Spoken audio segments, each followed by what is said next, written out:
তো আজকে আমি যাব দুপুরবেলা ক্যাটারিং করতে।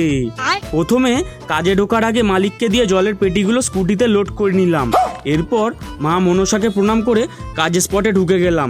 এখানে দেখলাম চেয়ার টেবিল সব সেট করা। এরপর টেবিলে প্লেটগুলো লাগিয়ে দিলাম আর তারপর সাদা জামাটা পরে রেডি হয়ে গেলাম সার্ভিস করার জন্য।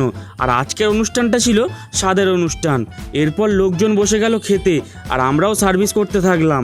আজ মেনুতে ছিল লেবু, লঙ্কা, ভাত, মাছের মাথা দিয়ে ডাল, আলু ভাজা, পটলের দোরমা, সর্ষে পাবদা আর কাতলা কালিয়া। আর ছিল চাটনি, পাঁপড়, রসগোল্লা, দই। আর আজকের কাজটা ছিল আমার বাড়ির কাছেই। তো এরপর আমরা খেতে বসে গেলাম। আর আজ খাবারের টেস্ট ছিল খুব সুন্দর, ঘরোয়া খাবারের মতো।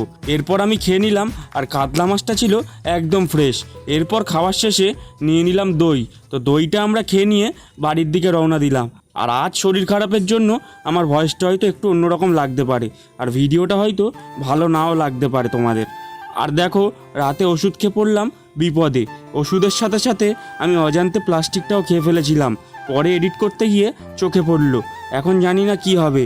আর তোমরা আমার চ্যানেলটা সাবস্ক্রাইব করে দিও, কারণ পরবর্তীতে অনেক ভালো ভালো ভিডিও আসবে। আজ ভিডিওটা এখানেই শেষ করলাম। বাই।